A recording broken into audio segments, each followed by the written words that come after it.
So I know today we're going to talk about boundaries, which you hear, I know like you have a love for podcasts and I have a love for podcasts, and you hear a lot online about boundaries. But let's start from the very beginning. You tell me, what is your definition of boundaries and how can we set them? I love that you asked that question because one of the things that I see a lot is people setting what they call boundaries and not realizing that they are actually building what I consider to be barriers. A lot of people think of a boundary as I'm going to set this rule or expectation to control your behavior or somebody else's behavior. But that's not really what a boundary is. And so I think it's important to kind of start with that non-example to clarify that setting a boundary to try to get somebody else to change their behavior is really not what a boundary is. A boundary is a choice that I am going to make about how I am going to react, I am going to behave, I am going to respond if you do a certain thing. So I'll give you kind of a concrete example. Let's say that I'm in a relationship with somebody and they are always late.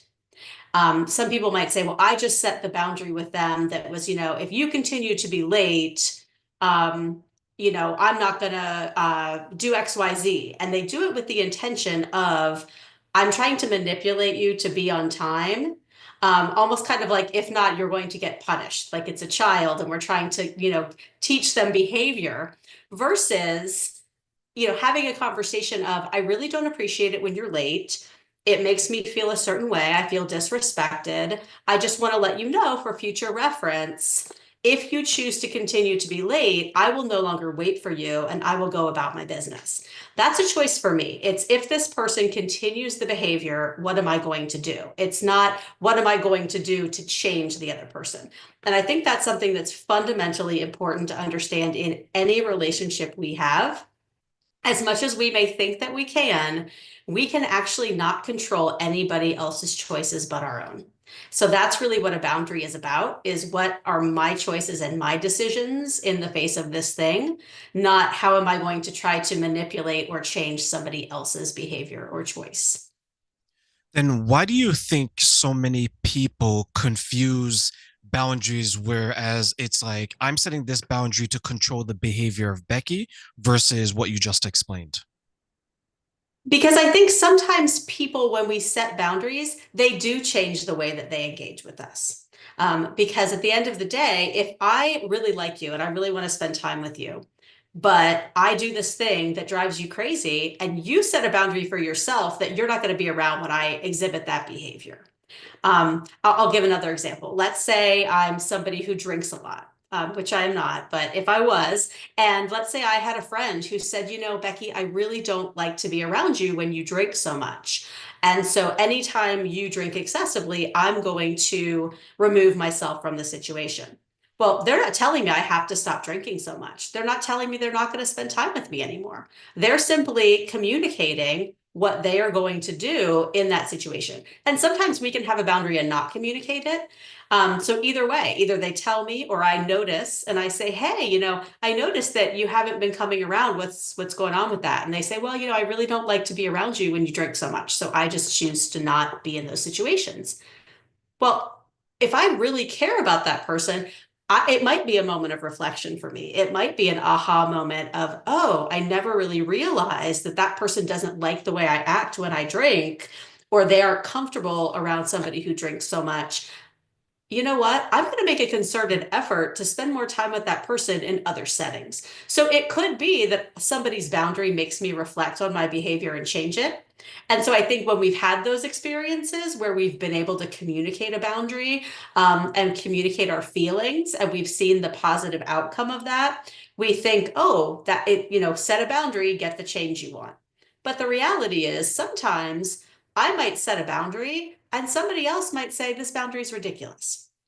So I'll give an example of that. If I have a boundary of, I don't like when people talk about weight or body image, it makes me uncomfortable. I could go out with friends that talk about it all the time. And I could say, I'm really uncomfortable when you talk about this thing. And yet, every time I see them, they might continue to bring it up continuously. Or I might have family members that continuously talk about politics, even though I ask them at every holiday to please stop. So we have to kind of go into it realizing that sometimes people respect our boundaries and shift the way they behave, but oftentimes they don't. And sometimes they still do those same behaviors that may drive us crazy. And that doesn't mean the boundary isn't working because the boundary is about us. It's not about changing them. I like that explanation because if I take that explanation and apply it to my life, I always look at boundaries as something that lets others know what you're willing to accept and what you're not willing to accept. And then everyone has a choice. Either they're going to continue to say that, okay, you don't like drinking. Well, I'm going to get drunk around you every single time I'm around you just to piss you off, right? Because they're stepping over, they're encroaching on your boundary. And then the other aspect is that some people, because let's say of their earlier trauma, they have set so many boundaries. Now it's like their prison where no one can get in, nothing gets out, they're not growing. It's like their bubble where you're just walking around, you're like, oh my God, if I breathe too heavily, is it going to remind them of something that they've gone through and they're going to get triggered? Do you find some people have so many boundaries in place that the way that they operate in their relationships are stressful for not only themselves, but the other person as well? Where that barriers piece comes in. So I would say people in those situations don't have too many boundaries. What they've done is they put up too many barriers because they have created a situation where, to me, boundaries are about communication and openness about my preferences, which are linked to my values. Like what matters to me, what is important to me in relationship with others. Whereas a barrier, I feel like often touches on what you're talking about, where maybe I've had some bad experiences and instead of saying, well, this is something that, I really need XYZ in terms of communication, it might be something where it's like, if this person doesn't text me good morning every morning, they're not the one for me, right? Well, to me, I don't know that that's something that really is a healthy expectation, is an expectation, it's one thing if it's, this person is in a dangerous place or I can understand in certain circumstances, but when we set those really hard lines around things that aren't really connected to values, but to your point might be connected to past bad experiences or traumas, that to me is often when you see those barriers that then become self-fulfilling prophecies, because if I have so many expectations of everyone around me, it can be really exhausting. So would that mean then a barrier versus a boundary could be that a boundary is I want to come in contact with someone that's going to treat me well. And therefore, me as a person, since I created that boundary, I go out and look for it versus someone saying that I want a man that makes $100,000 and that's it. Like, would that be like, even though it's exaggerated, but would that be a kind of an example versus a boundary versus a barrier? Yeah, it absolutely could be. Another example of that might be, if you are meeting somebody, maybe it's like a new situation. And again, you have different levels of communication. And I won't talk about, different, personality types in relationships because that's not my area of expertise. But I feel like you hear these terms all the time with, secure and avoidant and different attachment styles. And so let's say you have people that have very different attachment styles. To me, it's saying to somebody, well, if you don't learn to communicate the way that I need you to communicate, because, I'm avoidant, so I need X number of days between texts, or it's just not going to work for me. To me, that feels like a barrier. That feels like you're creating a wall between us versus a boundary would be something like, hey, it's really important to me that we communicate and I want to find a way for us to move forward even though we have very different dating styles. I will tell you, one boundary I have is if I feel disrespected, I'm going to communicate that to you, so be prepared for that. So I think in some ways, to me, it there can be kind of some overlap and some interlacing between the two. I think sometimes the intention is very important, because a boundary to me is an opening up. It's an expanding of a relationship. It's me communicating to you what is important, what do I value, how I want to show up for others, for myself in relationship. Whereas a barrier is much more about restricting who you are and how you get to show up in a relationship. What do you think then is some of the obstacles that people face when it comes to having healthy boundaries and enforcing these healthy boundaries? So I like to think of boundary setting in two different ways. Kind of it has two parts. And the first part is the setting of the boundary. And I think that once you understand how to set a boundary and how to figure out what boundaries to set, the setting of the boundary is actually the relatively easy part. The part that I think is exponentially more difficult for most people is the maintaining of the boundary. Because what we fail to think about, and again, this goes back to that idea of what a boundary is. What we fail to think about is I can set any boundary I want for myself, and you can choose to respond to it in any way you want, right? I have full autonomy to choose my boundaries. You have full autonomy to accept them or to think they're absolutely ridiculous and scoff at them or step on them constantly. In most cases, people don't take it to that extreme. But what happens often is that people don't realize that pushback is a natural part of the boundary process, especially if you've never set boundaries with people before. And so often what happens is when people start to push back, we immediately backpedal.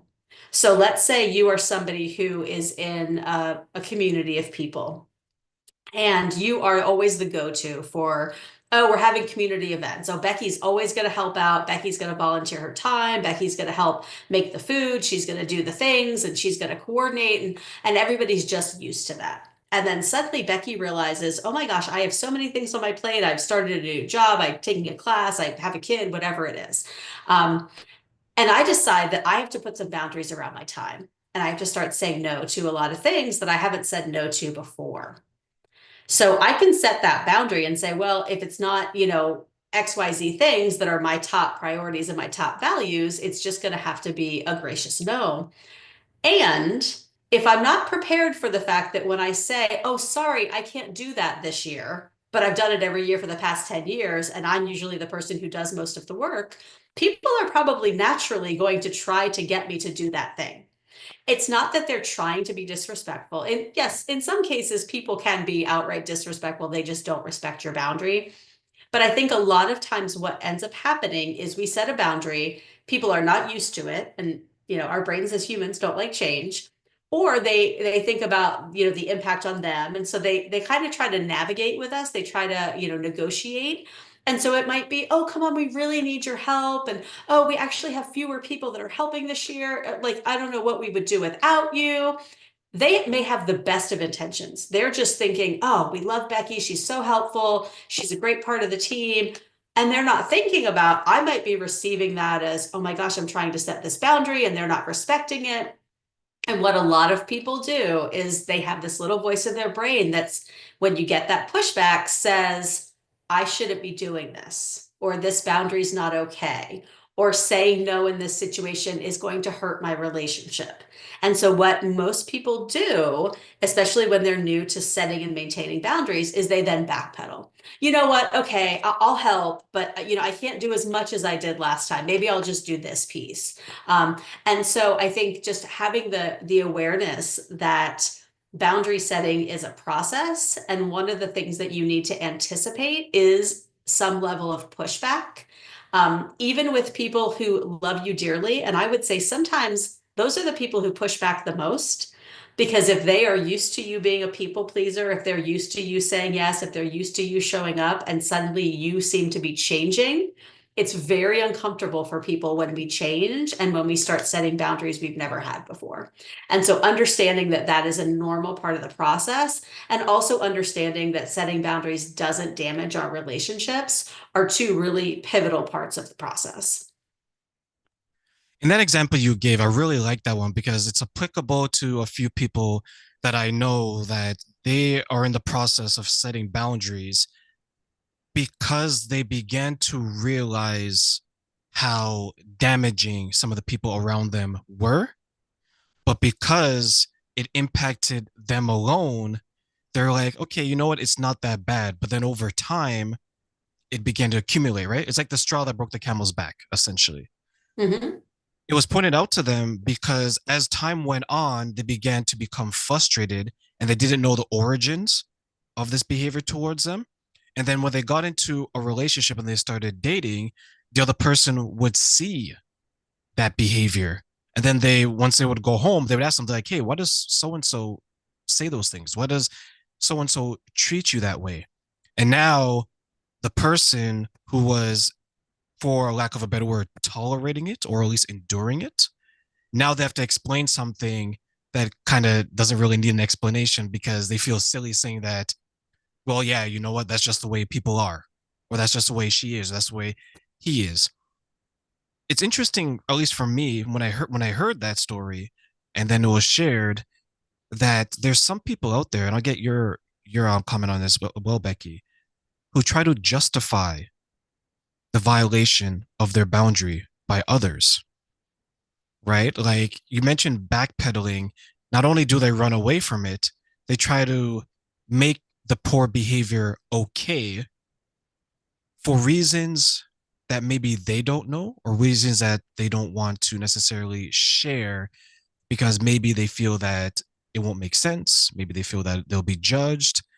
Why do you think then people who set these boundaries and who either backpedal or tolerate the violation of these boundaries allow it to go on until someone points it out? And now they're in a situation where, do I defend this or do I be honest with myself and say, okay, this is why it's happening?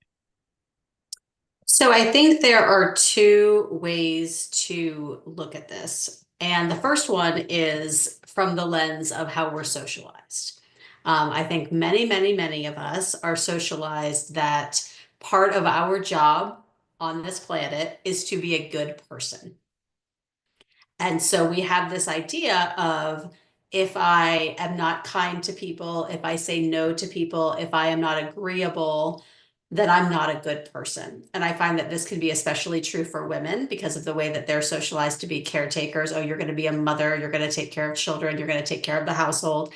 And certainly some of that has changed as, time goes on and women are working outside the home. But many of us, myself included, were, raised by a generation where there were certain expectations placed on women that weren't placed on men. And so sometimes, even if those things weren't told to you, you observe them. I remember a time many years ago where I was dating somebody, and I guess there were things that I would do. One example, I remember we were sitting down to eat dinner, and he started to get up, and I said, "What do you need?" And he's like, "Oh, I left my drink in the kitchen." And I got up to get his drink for him. And I didn't think anything of that.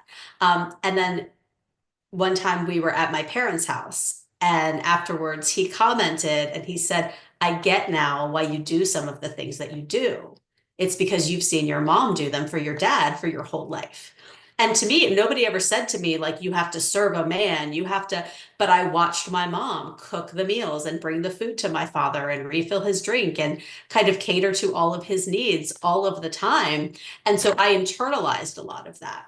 And so I think those of us who have internalized behaviors related to, we need to be caretakers, or we need to have, a gentle personality, or we have to be accepting. I am all about being accepting of different people and different viewpoints and different opinions and different perspectives. And I believe that we are well within our right to give a hard no when those opinions and those viewpoints press up against our beliefs and our values. There are some people who, and I talk about this a lot, especially in the recent political landscape, there are a lot of people who um, agree to disagree is something that they live by. And like, we're just going to keep the peace. Um, I don't go looking to not keep the peace, but I also feel like sometimes keeping the peace is harmful on a larger scale and also in terms of relationships. So I think that, the mindset of being an agreeable person makes me a better person. It's important. It's an expectation, is often how people get stuck in those situations where even if they're with somebody who constantly frustrates them, they feel like they kind of have to just be stuck there.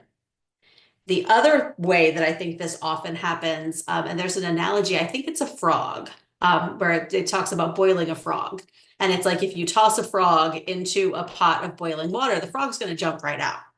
But if you put a frog in regular water and then you slowly turn up the heat, the frog is boiling before it realizes what's happening.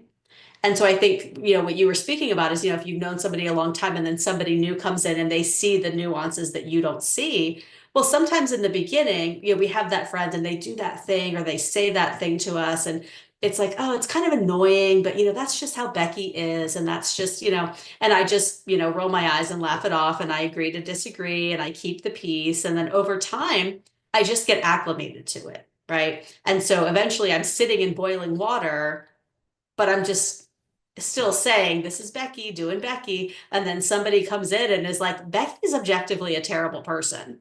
And then it's suddenly I see it through a new lens of, oh, you're right. Maybe that person isn't a good person, or maybe they're just somebody who doesn't align with the kind of people I want to have in my life. Because I think that's another thing. I think sometimes we think in order to not have relationships with people or to create boundaries around our time with others, it has to be that there's something wrong with them. And I would argue that you could be wonderful and I could be wonderful, but our paths are just divergent and we're not meant to be together. And that's okay. I'm glad that you touched on that. Like it impacts in a lot of cases women differently, and you made something saying that no is fine because no is a full sentence, ladies and gentlemen. Okay, if you tell someone no, that's it. And I remember sharing with someone that you can give a reason to most people, but most people don't deserve an explanation. What do I mean? What I mean is that you can tell someone this is why I don't do something, and the person is saying, why? You don't owe them that. You may want to give them the explanation, but you can turn around and say that, you know what, my life is going in a different direction right now, and the direction that my life is going in, it may not include you, and leave it at it. So you're taking it away from them, you're putting it onto yourself. And the fact that you mentioned, Becky, that women have they may be going through more of it more so than men in general was very timely because in the example I gave you, it was all women who were going through that, right? So it's kind of funny. And then you mentioned a thing about being socialized that way because of how they grew up. These women are all in their mid 40s to their early 50s. So they're of that generation where they would have seen it, right? And when one person she shares, she's like, Train, like, my this guy that I'm dating, I introduced him to a couple of friends and he started pointing these things out, like you said, right? And I started to see what he was seeing, but then she rejected it. She's like, okay, you know what? I can't. She kind of broke it off with that guy and went back. And I remember sharing this with someone that was, I think they're like a relationship therapist. And she was like, you know what? I think that person is addicted to the drama, to the chaos. Mhm. They're having like an identity crisis because they've forgotten who they were before. They've become so wrapped in this identity within this group. Now, anyone that tries to pull them out of it, they can't break free because they haven't hit rock bottom, right? And the dangers that this person was sharing that when it's women, because women tend to want to give more of their time, be nurturing, be empathetic, be sympathetic, it opens them up to being financially abused, emotionally used, mentally exhausted, right? Because I look at me and some of my male friends who are married. You mess up, they say, hey, Train, shut up. What are you doing? Right? Where women tend to be like, oh, Becky, maybe you should watch out for this because, I've noticed some changes, right? It's more soothing, right? Do you find then maybe because there is a difference in how some women handle these situations, how men handle these situations, it could lead, let's say, women, for example, to stay in it longer because they don't want to necessarily rock the boat, and because the nature of many women is to be compassionate, understanding, and a fixer. They're like, you know what, I can fix this no matter how much it's damaging themselves. I would say absolutely. And I will also say that I say that with no disrespect or unkindness towards women. But I know so many women, myself included, that have been in situations with people where, fast forward in hindsight, you look back and you think, what in the world was I thinking? And why did I not get out sooner? And I think a lot of it does go back to that way that we're socialized to be nurturers. As humans, we are all socialized for community. That's, kind of dates back to our origins of if you weren't in community, you would, get eaten by a wild animal in the forest. Um, and the role of the man in community and the role of the woman in community was very different back then. And I think we still see, elements of that very often in relationships. So if I'm somebody who is with somebody who is not treating me well, even when I have friends who might say, oh, I really don't, I really don't think that's good for you, or I don't think that's a good idea. Very often, I think we are so afraid of losing our community. We're so afraid of damaging those relationships that we don't always speak as freely as maybe the example you gave of your male friends. A friend and I used to joke years ago, that we're truth speakers. And so we are people who will speak the truth to you, even when it is sometimes painful. And I think that a lot of people, women especially, are afraid to do that because it's seen as a more masculine trait. And so it's like, oh, well, if I speak to somebody that way, or if I'm completely honest, then I'm fill in the blank of whatever word you want to use that we generally use as a society to denigrate women or speak badly about women. And they don't want to have that label put on them. And I think sometimes as we age, that goes away a little bit and we care a little bit less, which is, the beauty of getting older. And I say all the time, I don't speak my mind out of unkindness, but I think it's important to tell people the truth. Um, and that doesn't mean I just go around, every person I see and I notice something in their relationship and I'm like, well, I think this about your husband, or I think this about your sister, or whatever it is. But I think it's important if somebody is in a situation, and again, as a coach, I think, I believe very much in people's autonomy.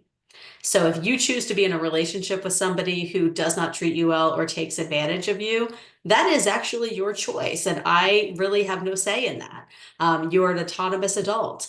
And if you are bringing things up that are clearly weighing on you or that are happening, I think that, offering perspective or asking questions of that person, if somebody's talking about, I'm always doing this and this and this and this, and they're never here, I'm doing all the things.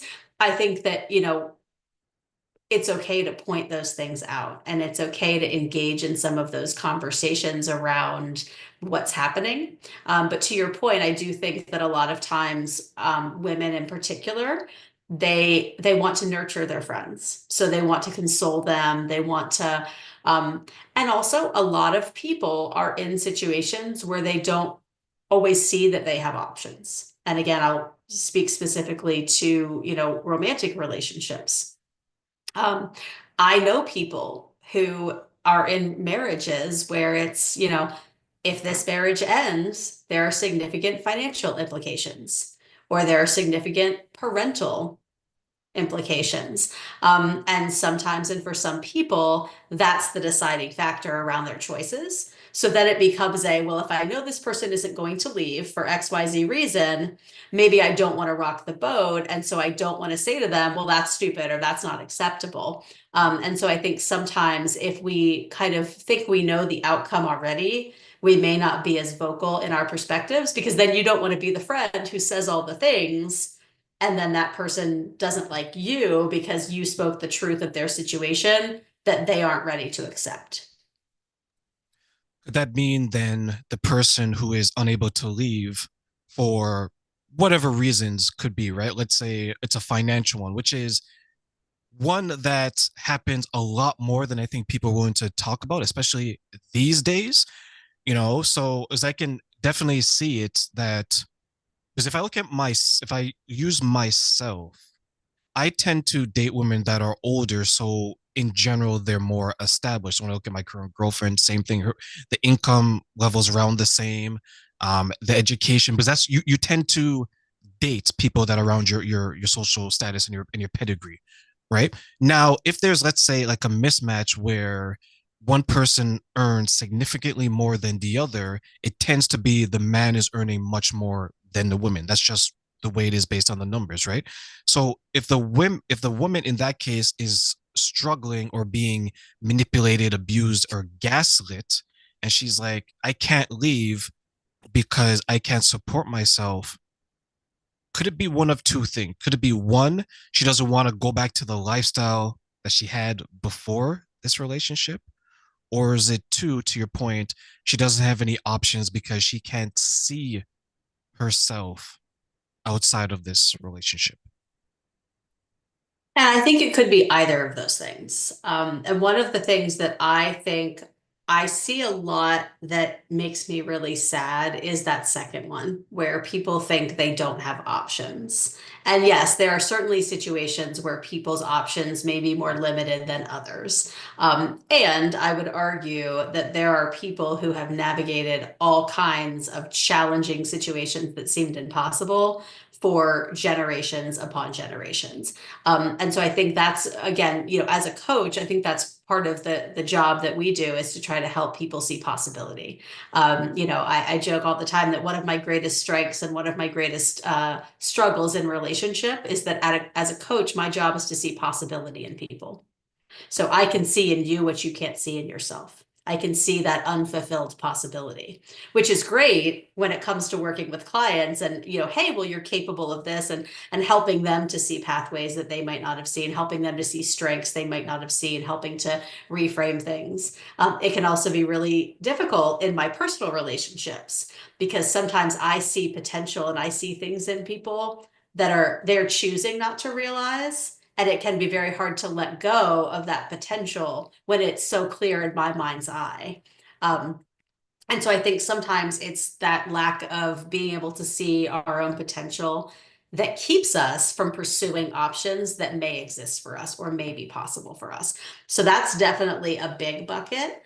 But I also agree that sometimes, people look at it and say, well, yes, I do have options if I want to live in a smaller house, or if I want to, have to share custody of my children, or if I want to move to a different place, or if I, want to give up XYZ. And so to me, that's when it comes back to really tapping into your values. I think doing core values work, anybody who's listening, if you have not done core values work, I highly, highly, highly recommend it.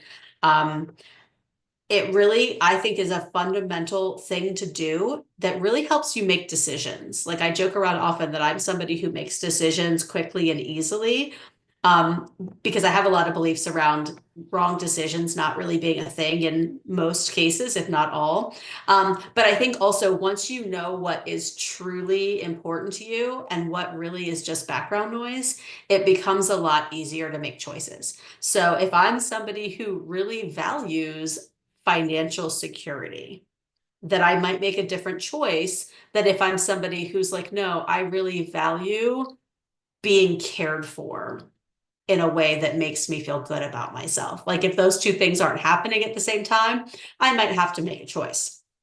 I also think sometimes when, security is a value, I think about the quote. I never remember if it is from Brene Brown or Liz Gilbert. I think it's Liz Gilbert, but it's you never it's talking about, people and wanting security, and it's the end of it is basically you never had security, you just had anxiety. That sometimes we think that we have this, oh no, I'm sorry, you never had control, you just have anxiety. So I think sometimes we think we have control over our lives and our finances and so many things, that we actually have less control over than we realize. So when we think about, oh, I don't want to give that up because if I give that up, then I won't have control over XYZ. Um, I always encourage people, not saying that's untrue, but I always encourage people question your thoughts, because if your brain is anything like mine, and I know a lot of people, and I think a lot of people have this gift that our brain gives us. Our brain can tell us a lot of nonsense that isn't true in a way that makes us believe it. So I always encourage people, interrogate your thinking around things when you're trying to make decisions. You mentioned being able to see the possibility in others that maybe they're not able to see in themselves. And one thing I want to ask you about that is for those who, let's say in the second bucket, right, which is a big one, which is probably the majority who they don't think they have options because maybe they don't see it in themselves that there actually is a life outside of this relationship or this marriage, for example. How do you help them to understand that there is a life after this marriage, this relationship? And how do you get them to get there? So the first part of that question immediately made me think of a client from years ago who was rejoining the workforce after years of staying home as a parent. And when we were talking about kind of next steps in her evolution, there was kind of this underlying theme that she wasn't saying explicitly, but she was pretty much saying that she didn't have the skills to go back in the workforce and do the kind of work that she wanted to do. And so we really dug into kind of the reality of what kind of work do you want to do and what have you actually been doing during your work hiatus. And I started reframing what she had been doing as a stay-at-home parent into how that would translate into the job market. And she started to be able to see that, oh, she actually had cultivated a lot of super marketable skills that she could apply in a new context. And that maybe the key to her next steps was finding ways to articulate that so that when she goes to an interview, it's not like, oh, well, I've just been staying home with my kids for 5 years. It's, oh, well, here's what I bring to the table. Yes, I took some time off for family reasons. And here are the 17 skills that I'm walking in the door with that I can apply to your company. And I think sometimes just really looking at, again, what do I value? Something I talk about myself a lot is when I make decisions, I really try to think about how do I want to show up in the world for myself and for other people. And so I think if you can get super clear on that, if you're a single person or if you're in a relationship. So if I'm looking, to your example, if I'm looking at ending a marriage and I'm like, but I don't feel like that's something I can do. I don't know where to go. I don't know what I do from here. It's like, well, let's start with what are the things that are most important to you? Like, what do you value the most? In an ideal world, if there were no restrictions, one of the best methods to do this, and I highly suggest it to people, is there's an author named Tara Moore, and she wrote the book Playing Big, and she's a coach and does all kinds of great courses. And I was in a course of hers, and she led us through an activity where you imagine a peak experience. You think of a time in your life when you felt super alive and engaged, and it was like just one of those moments that you would consider a peak experience. And you kind of think about, okay, what was that peak experience all about? And then you do the same thing with a second peak experience. And then you really look at those experiences and say, well, what was I doing in that peak experience? So one of mine that came up is I used to volunteer for a nonprofit. And one of my peak experiences was one of the first big events I did in the role. And I thought about that, and I had to tease out what made it so special. And it was service, and it was being in community, and it was using my natural skills to provide, you know, support to something that mattered. So when I look at that, and then I looked at my second peak experience, and you start to look at what is the overlap in my peak experience. So what are the things? And she uses the term core nutrients, which I love. So like when I think about my core nutrients, being in community, supporting women, sharing knowledge. That's actually one of the reasons I guest on podcasts. It's a way to fill that core nutrient of knowledge sharing and educating. I used to be a classroom teacher. So you identify that handful of things that really makes you feel like you and really helps you come alive. And then you find ways to live into them. And to me, that's how you build kind of your best life. And so I would encourage somebody, if I were working with somebody in this situation, I would really help them tap into what are the core nutrients that I need to create a life, and how do I build that life? And if I do decide that that life is with a different partner or in a different place or whatever it is, well, let's talk about what might that look like. And I'm a big believer of, I know that life has limits. If I if I'm at a job where I make $15 an hour, I can't just be like, well, I want to own a $20 billion house and I'm going to go do that tomorrow. Like I understand the complexities of life and finances. And if somebody's in a situation where they're like, I dream of, but I know I'm not there. Well, let's look at, is that something that's a possibility for you? And is that something that you want to pursue? Sometimes we think we need to pursue things because other people do or because it's the norm. So really getting in touch with what we want and what matters to us, and then crafting kind of that action plan of like, how am I in my current state going to create shifts and changes that are going to lead me in that direction? Because I would argue that even if I have a direction in mind that I might not ever get to, every day that I get closer is a day that's my life is getting better. And when it comes to building that life, that's something that you're sharing is, for the most part, in control of the person who wants it. Is that correct? Yes. So, and I want to continue down that road. So, let's say, for example, since we talked about being socialized, especially for women, if a woman is socialized to behave a certain way, like in service to, let's say, their partner, right?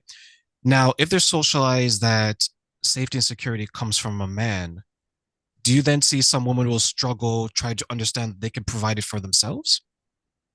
Absolutely.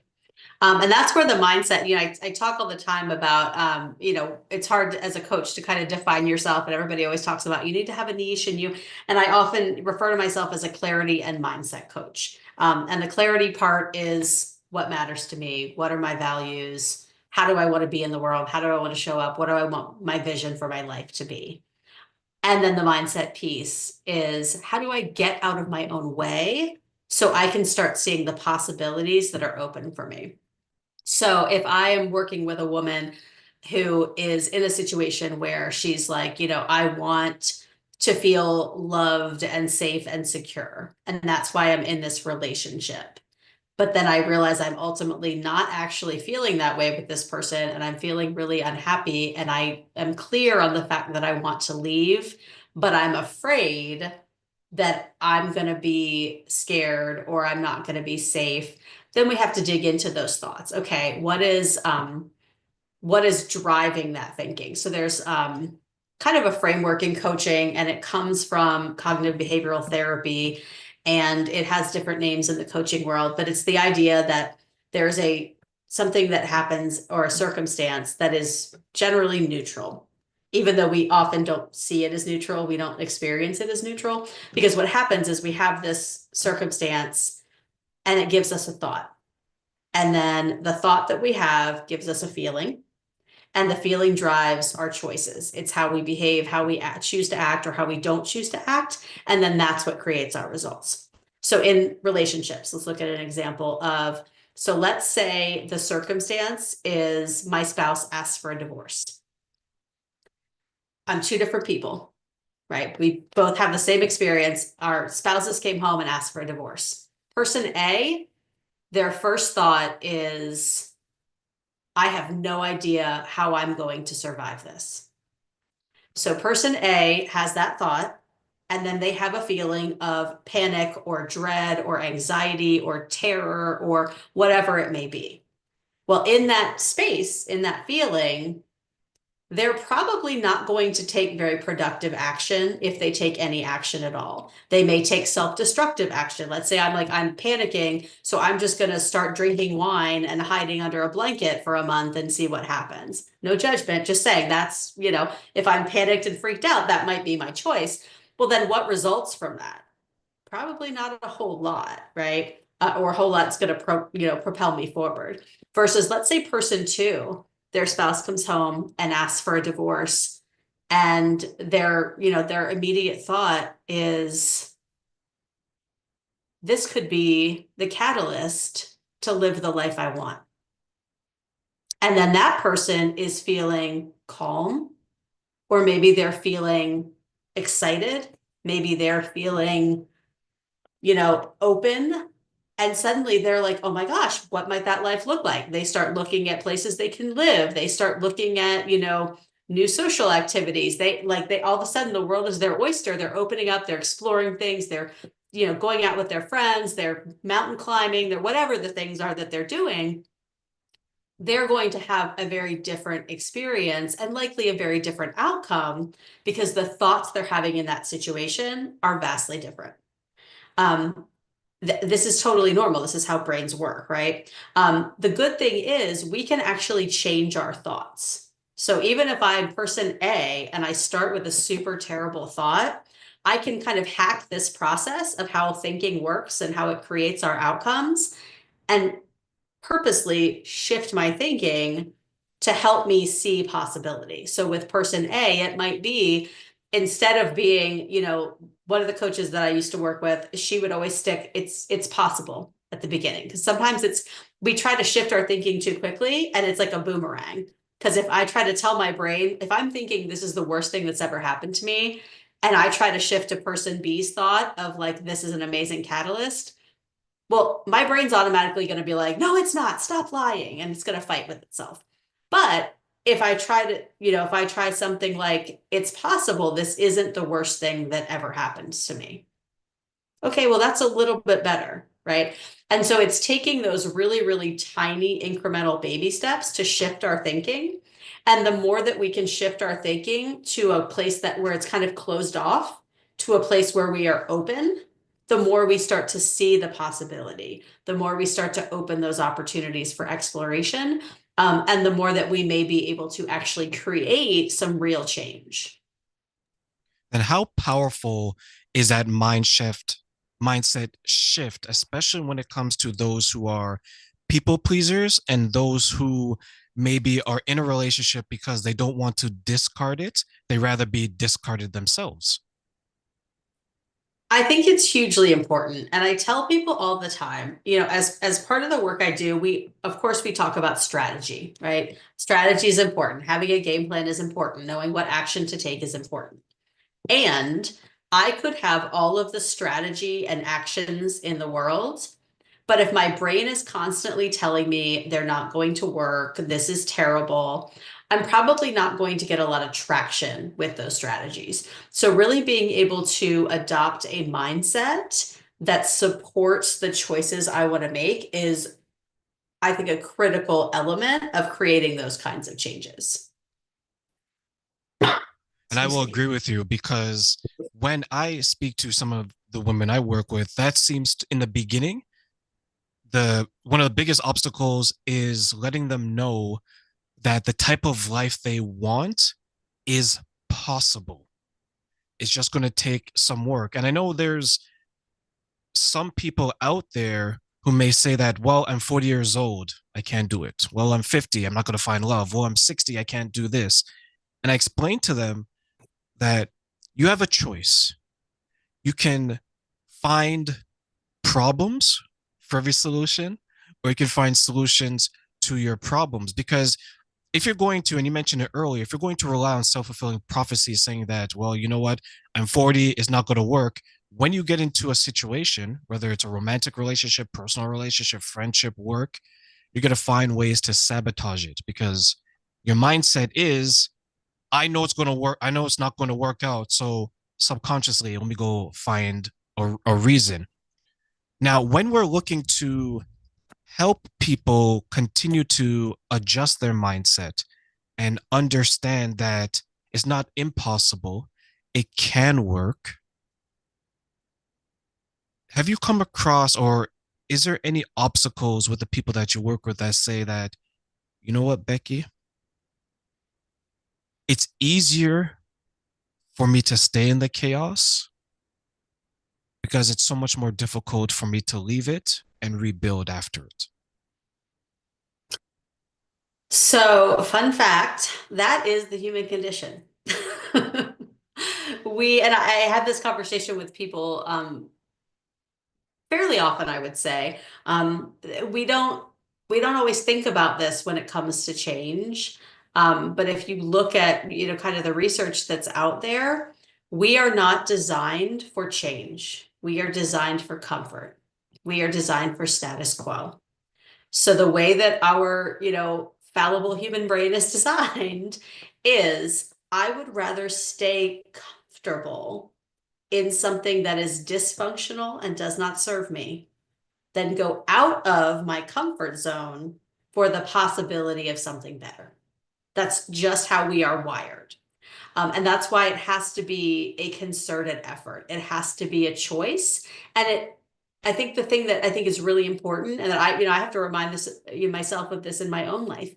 It's not a one and done choice. It's a choice that we have to make every day. Like I'm going to choose every day to show up for my life and to show up for what I want. Our brains find what we tell them to find. So if I am telling myself, this is too hard, I can't do this, I will find 1,000 examples throughout my day of things that were hard and things that I cannot do. If I tell myself, I can figure this out, or I can make small choices to create change, that's one of my favorite practice thoughts. I start looking for small places where I can make a different choice. I start looking for opportunities. So I think it really is about kind of retraining ourselves to approach our lives in a different way. And I am absolutely not saying that this is an easy thing to do, but kind of going back to our earlier conversation, if I am looking at a goal and I'm thinking I'll never get there. Okay, well, what if I don't get there, but I get halfway and I feel a heck of a lot better than I am today? It's like the idea of, when we want to do things perfectly, and it's like, well, if I can't do it perfectly, I may as well not do it. And it's just like, well, but what if there's joy in the doing? Yeah, it's like if I take it from like a relationship perspective, it's like one of my acquaintances I know, he'll say that, well, I won't get married, so I'm not going to enter a relationship, but I'll have all the sex that I want. Right? Because they're trying to justify not being able to have the pinnacle of a healthy relationship, right? Maybe because they know they're not good enough. Maybe because it's just not for them, whatever the reason. So what they do sometimes is they try to justify what they can't have by saying that, okay, I'm going to do this over here because I'll have part of it, but I won't have the other part. And it goes back to your point where you mentioned that we find what we want us to find, and what we're comfortable in the unhealthiness. Would that also mean, if I take it right before that, if we get comfortable in the chaos, does that mean before we found the chaos, we were uncomfortable in the peace? I think sometimes it kind of depends on where the chaos comes from. So I would argue that if you're somebody who's in a chaotic relationship, it's probably familiar to you in some way. So if I'm with a partner who maybe is dismissive of me, maybe it's because when I was younger, I felt like my parents didn't listen to me, or maybe at school I felt like I wasn't smart enough, or I think a lot of times there is kind of a thread that comes from our past. I have this conversation with people all the time. I am somebody who, obviously, I do very public work as a coach. I go on podcasts, I go on social media, I do classes or whatever, and I share my thoughts and my opinions and ideas and strategies, and I do a lot of talking about things to help people. And as somebody who uses my voice a lot, you would think that I've always been comfortable using my voice. And I will tell you, there has very often for me been a through line of nobody wants to hear what I have to say, or what I have to say is not important enough. And I know that a lot of that comes back from my childhood. I was the youngest of 5 children. And so I joke around all the time that it's like, if you want to be heard in a big family, you got to talk fast and you got to talk loud. But a lot of times there are probably people talking over you. And if you grow up in an environment where children should be seen and not heard, you might learn not to speak your mind in a relationship, not to speak your mind in a meeting in your professional life, not to be a coach who shares her thinking, right? So even sometimes when we think like, oh, but I had a life was good. How did I get into this chaotic relationship? Well, I think usually there's something we can tease out of the chaos that is in some way familiar and feels like home to us in some way. I think that's the reason as well. Because if I look at some relationships I've come across, not only in my personal life, but in the women I work with, because most of them I work with are over the age of 45, what they essentially were going through was seen as normal to them. Because to your point, there's that thread back from their childhood all the way to their adulthood. So there was a parent that was an alcoholic. There's a parent that was abusive. There's a parent that was dismissive. There's a parent that was absent. So now when they went into the world and when they found someone like that, they couldn't understand why. They're like, Terrain, like, why? What's with all these men? Like, is there any good men out there? I was like, yeah, there's lots of good men out there. Like, well, I can't find it. I can't find them. I was okay. Let's understand that you can't find. Is it that you can't find them or they can't find you? Right. And then they'll ask, what does that mean? I was like, well, your childhood, your experiences has shaped you to view the world this way. So you present that way. So you're presenting in a way that maybe goes unseen to the type of men that you truly want, but is very visible to the men that maybe you don't want. Because the men that you don't want remind you of maybe your father, or the woman that you don't want reminds you of your mother, it reminds you of your childhood, reminds you of your past traumatic experiences. And it's not your fault. Like no one's childhood is their fault, but when you become adult, what you do with it is 100% your choice. If you do nothing, that's your fault. If you do something, that's your fault. Good, bad, or indifferent. Do you find that to be a struggle for some people, identifying what they have to do, accepting the responsibility and the accountability, and then entering into who they actually want to be? 100%. And I think, to your point, we have to make that conscious choice to overcome the things from our past, from our childhoods that hold us back. And I think sometimes we may not have the awareness of it until it kind of smacks us in the face. Because let's say, like, I grew up in a home where, like, my father was not an alcoholic. He was not abusive. He was a hardworking father who had a bunch of kids. And so it was, he was at work and then he would come home and he was tired. So I think also generationally in the generation in which I was raised, like I have, friends who have kids and they're super active dads and they're doing all the things and they're at the playground with their kids. The generation that I grew up in, if you were at a playground full of kids, there wasn't a dad in sight because that just wasn't the role that dads played. I listen to a podcast that jokes all the time. They're like, oh, 80s parenting, it was wild. And like the world was just different. So it wasn't that, oh, my father, was bad in any way, but I, have noticed a pattern in my own life over the years where it's like, oh, I tend to be attracted to men who I have to like work for their attention, right? And it's because as a kid, I'm sure there's other reasons. I'm not saying like I'm a firm believer of we always have choices and the whole like, oh, it's my dad's fault. I don't subscribe to that. So dad, if you're listening up there, I'm not blaming you, just context here. Um, but it's one of those things where I feel like I'm sure there is that, again, that through line and that thread that goes back to my childhood of, oh, because it was like, oh, if you want to get dad's attention, dad's busy, dad's working, there's a lot going on. I'm sure some of that carried over into my adulthood where it's like, oh, well, this guy's busy, so I have to do the work to show my interest. Again, I have to step up in certain ways.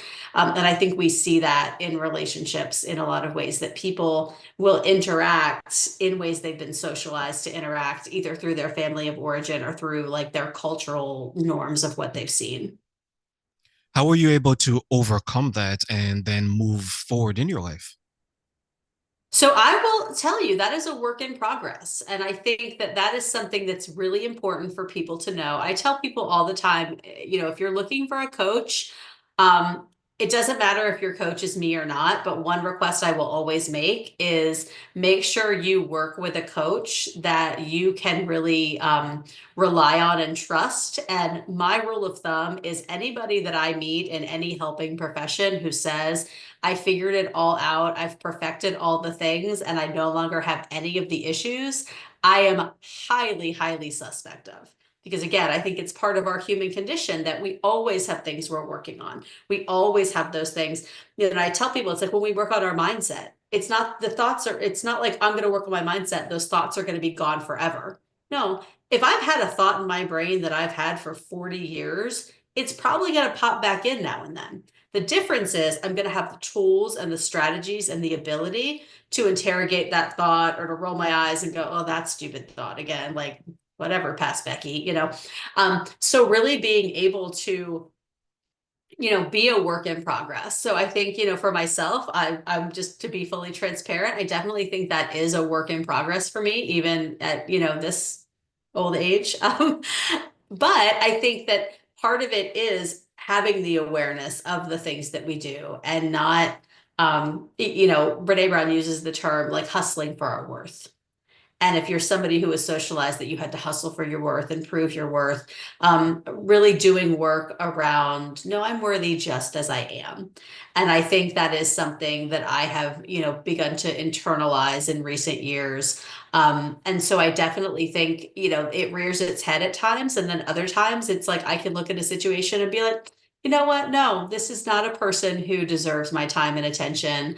And I don't have to chase somebody. And again, I think sometimes it also goes back to the values piece. When I think about what kind of partner do I want to be with? Well, one of the biggest things for me is I value people who show up fully and authentically and communicate well. Most of the time, men that you have to chase don't do that. And so it's like just anchoring in those values is a really great way to kind of move beyond some of those patterns that we've learned. I'm glad that you highlighted that because I know there's many people out there who, when they get to therapists or coaches or mentors, they maybe unconsciously think that, okay, you know what, they've mastered it. Like when it comes to relationship, they're married, their relationship is perfect. You go to their home, you look at their Zoom chat, they have pictures of their family, everyone is smiling. It's like Instagram on steroids, Yes. right? But then when you start asking them questions, they're like, no, like I failed at a marriage. I failed at a relationship. I lost jobs. I lost friends. I screwed up big time. But what I didn't stop doing is searching for the ways to work through it. And that's something that I always share with people who ask me, because someone asked me, I think it was a few weeks ago, they're like, Train, are you in a relationship? I'm like, yeah, I've been in a relationship for some time now. Like, okay, where do you think it's going? And I said that, well, I'm dating with the purpose and the expectation is that we're eventually going to live together and or get married. And I've had that conversation with the person. And then the person asked me, they're like, you have those kind of conversations? I was like, well, how is a person going to know what I want if I don't communicate it? But and I'll share this with you, Becky, the fear on that person's face when I said that I communicate that to them, it was absolutely terrifying. And then I asked the question, I was like, do you not communicate what you want in a relationship? And they're like, no, I was just thinking that maybe the person will know. I'm like, no, how? I'm like, there's almost 8 billion people on this planet. You think there's enough people that think like you every thought, every minute, every day. Whereas you're going to be able to find them and be 100% compatible just using body language. I'm like, it doesn't work that way. I'm like, way back in the day, you know what we used to call it? We used to call that the club. And the caveman would club the woman over the head, drag them back in the cave. We're married now. And you had to adapt. Why do you think, based on that example I gave, and if we explore it maybe throughout the world, why does it seem that so many people who are trying to establish boundaries, have healthy relationships in all its different forms, or just to have a healthy existence in the world, why is communication so scary for so many people?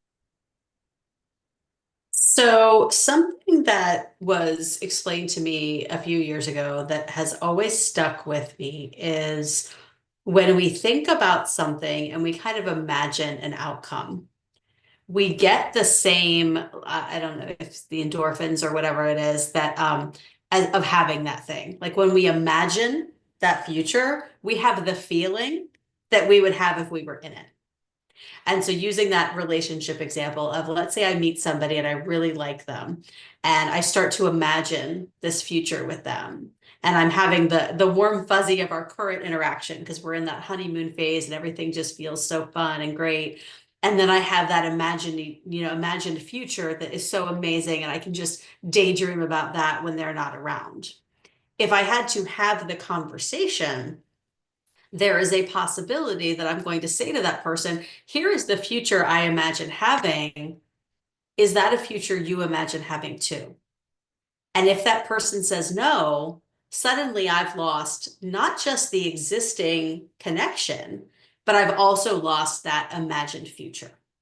And so I think a lot of times people avoid having the conversation because they want to hold on to the feeling. And I totally get that because, again, we're wired for connection. And I think you really hit the nail on the head with this earlier that when I'm staying in that connection that feels good right now and that I'm imagining for the future, if they don't want what I want, that connection's eventually going to end, but I'm going to have invested time and energy on something that isn't what I want. So for me, it's always better to have that conversation up front. Like, hey, I'm not saying I want this tomorrow, but this is what I see in a partnership. Is this something that you are open to that you also see in a partnership? Because at the end of the day, if the answer is no, I don't want to waste my time. I don't want to waste somebody else's time. And I don't want to create a space where I'm not open to the person who might want that thing. Then if that's the case, and I agree that a lot of people, they rather have the fantasy than the reality, and they would hold on to the fantasy as long as they can because the feeling of it is so good, right? It's like I forget the name of it, but it's like is it called the Ferrari syndrome where you think about it and it makes you feel so good up until you actually get it and you're like, oh, just another car, right? So in that case, since they're holding on to the feeling of the fantasy, or as a lot of men don't like to call, a lot of men don't like to call it, the Disney effect, right? It's like, you know what? I'm gonna have the rose petals, the flowers, the dove birds, everyone. There's no monster in-law. All my in-laws get together, right? They love each other. Every day is Thanksgiving, and everyone brings a meal. If that's the case, then when does it become unhealthy from a mindset perspective when they're holding on to it and now they're living in that fantasy versus living in the reality? I think for me, that defining line is when it is clear that the person that you are with and the person that you want to be with are not the same. I think if and this happens sometimes early in relationships, we see certain elements and certain sides of people that are what we build the fantasy off of. So maybe I start dating someone and they're so communicative and they show up regularly and we do fun things, and everything that I'm seeing is telling me that that fantasy I imagined is possible. And then fast forward a few months and suddenly they start to change. And what a lot of us do, and again, I include myself in that, I'm not judging anybody, is we start looking at it and saying, oh, but they are, and we believe that they are fundamentally the person they were in the beginning. And we don't open ourselves to the possibility that maybe they're fundamentally the person they are right now. And the person we saw in the beginning is the part that isn't true. So we kind of, I think sometimes we do this little flip flop where it's, we don't want to believe that what we're saying is the real thing. We want to believe that how it started is the real thing because that's the thing we like so much. The thing is, anybody who's been in a long-term relationship has an understanding that over time, people are not the same people as they were on the first few dates, right? I think if you ask somebody who's been married for 30 years, if it's like, oh yeah, the first month he brought me roses at every date, I'm pretty sure he's probably not bringing you roses every day 30 years in. And if he is, I want to know who this man is and let's get him on your podcast. um, so I think, there's normal shifts when you meet people and connections and over time and as people become more comfortable. And I think sometimes people they want to hold on to that fantasy. And I'm all for, being happy and leaning into things that feel good. But again, I think once the person either shows that they are not the person that you imagine them to be, or when you realize I'm not going to get where I want to go if I stay in this relationship, and it is now creating a barrier to me finding that with someone else, because then you're doing yourself harm. So, Becky, then, as we close on this topic, if you had three wishes, I'm going to give you three wishes. And with those three wishes, you can make it known or change anything when it comes to the mindset of, let's say, women. What would you want to change and why? Number one, I would say you have every right to prioritize yourself over any and everyone else and not feel bad about it. And that includes your partner, that includes your children. I think sometimes people, they make decisions. They're like, well, I have to do this to be a good partner. I have to do this to be a good parent, or, I have to model this for my children. You can do things because they are right for you, not because they are right for everyone else around you. And you can do that without feeling guilty. The second mindset, and I think this is the probably the most important because it explains how the first one can happen without you feeling terrible about it. Um, Prioritizing yourself does not mean you are selfish, and it does not make you a bad person. So many of us believe that if, oh, I'm gonna be me, me, me. I'm so selfish. I'm so self-absorbed.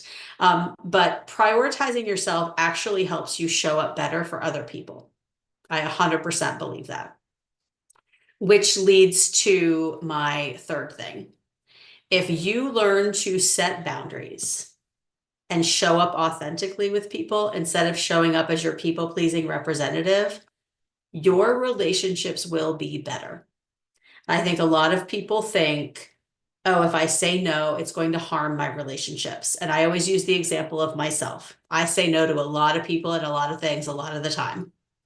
And if I don't, and I show up when I don't want to be there, I'm giving off that energy, whether I think I am or not. I'm resentful, I'm unhappy. That's not helping me grow a relationship. If I show up because I want to be there, I'm there fully. I'm my authentic self. I'm engaged. I'm connected.